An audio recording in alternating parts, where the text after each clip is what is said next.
You are in the hospital car park. Two words have just crashed into each other in your head. DCIS and HRT. And the only question you can actually form is, do I have to stop my hormones right now? I'm Dr. Alex Popovich, breast surgeon and menopause specialist in Wellington, New Zealand.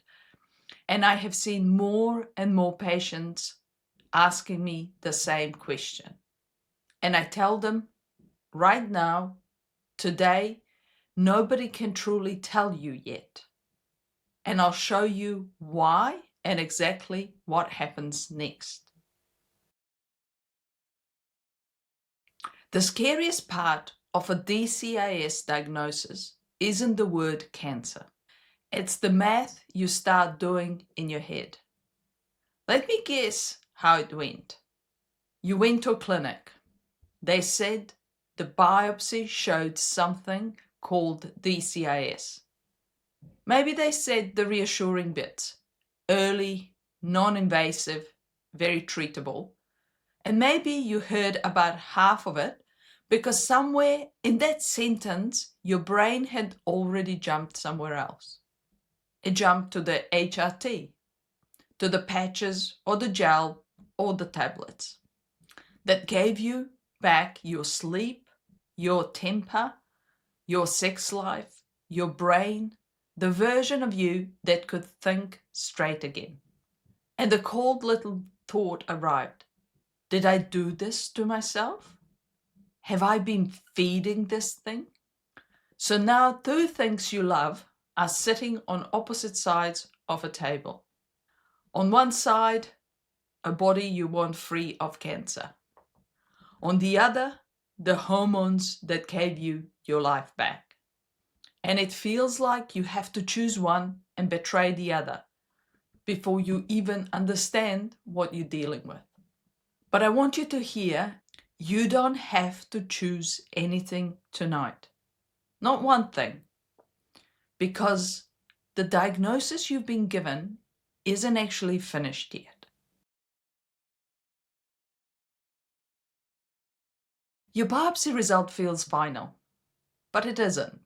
When you had your biopsy, someone took a core, a few thin threads of tissue through a needle from a spot on your mammogram or your ultrasound or your MRI.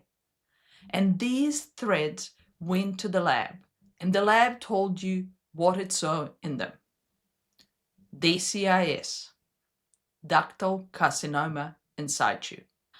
But think about what that actually is. The area of concern might be size of a grape or maybe a little bit bigger. And the needle sampled a sliver of it, a tiny part of it. So the report isn't a photograph of the whole thing. It's a look through a keyhole into one room of a much bigger house.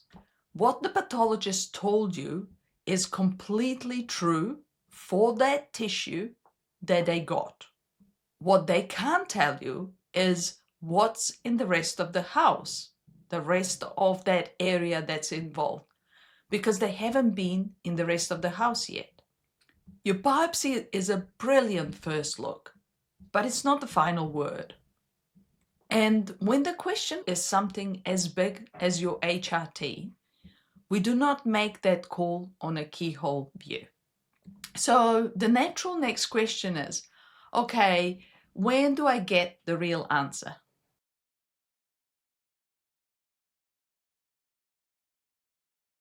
The report that decides your HRT hasn't been written yet.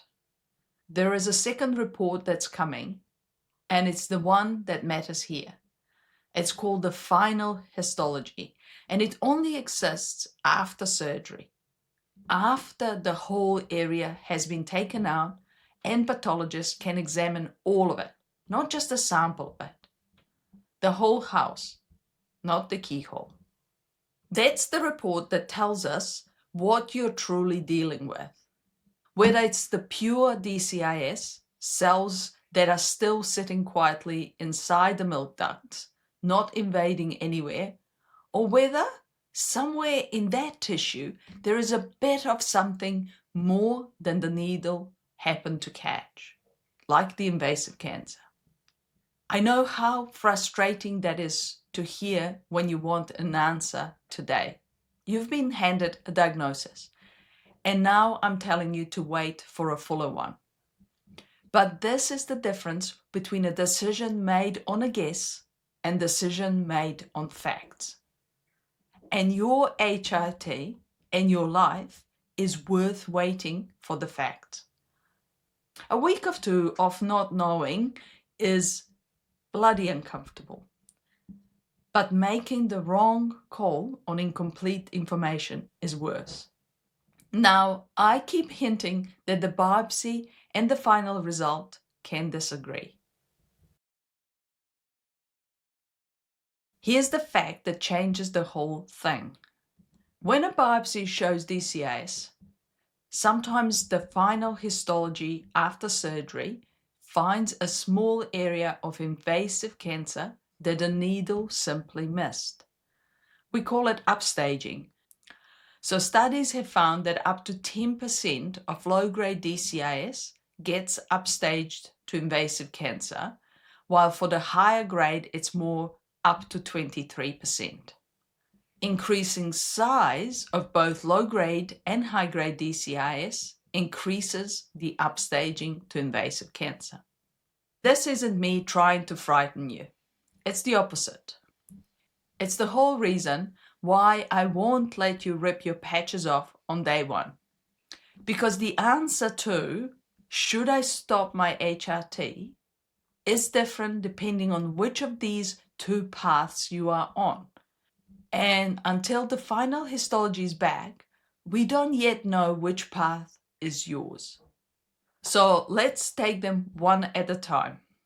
First, DCIS path. And this is the more likely one. So the final histology comes back and it's pure DCIS, no invasion. What does that actually mean? It means those cells are still contained inside the ducts, stage 0. By definition, pure DCIS cannot spread to the rest of your body because it hasn't broken out of the plumbing it started in. That's why we treat it so effectively, and that's why the outlook is so good. And here is where I'll say the thing you came for. In my practice, pure DCIS is not, on its own, a reason to stop your HRT. Continuing is always on the table. And for most women, it's the right call.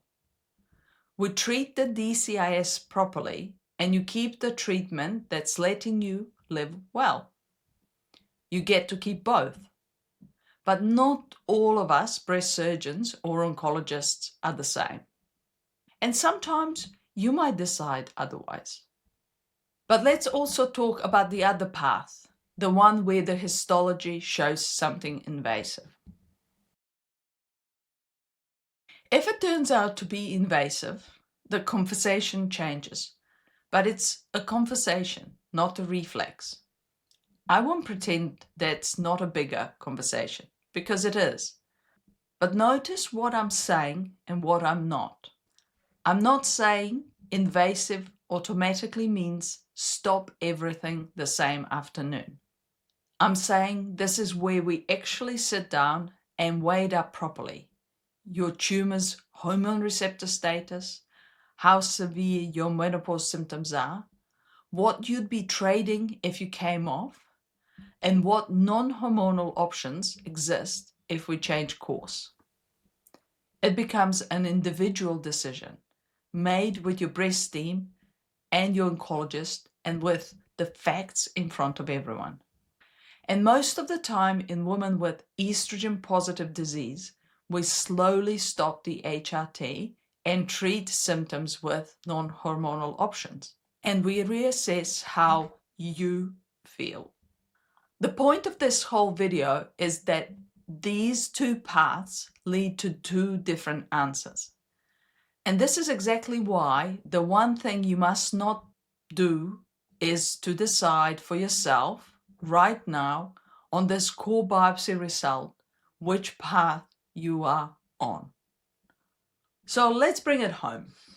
Whatever path turns out to be yours, here is what I want you to actually do while you wait. So you're back in that bloody car park. Same car, same you. But now you know something that you didn't 20 minutes ago. And here is what to do with it. 1. Don't panic stop your HRT. Ripping it off tonight doesn't treat anything, and it can hand you a wall of menopause symptoms in 2 to 3 weeks' time on top of the hardest weeks you've had in ages. And you don't need that, and it changes nothing about the DCIS. 2. Write down one sentence to ask your breast team related to your core biopsy report. At this stage, is this pure DCIS or is there an invasive component? That single question tells you which path you might be on, and a bit more about HRT follows from that answer. 3. Let yourself not know for a while. The waiting is the hardest part, I know, but you're not waiting on nothing. You're waiting on the one report that lets us make this decision properly instead of in a panic. You walked into that car park thinking you had to choose between your health and feeling like yourself. But wait for the full picture and then decide which way you'd like to go. Thank you very much for watching this video. And if you know of someone who might benefit from this information, please pass it on. And please comment, as I do read most of the comments. Sometimes I'm not so good at answering them, but I try to answer all of them. And if you're going through this difficult DCIS journey, all the best. Bye for now.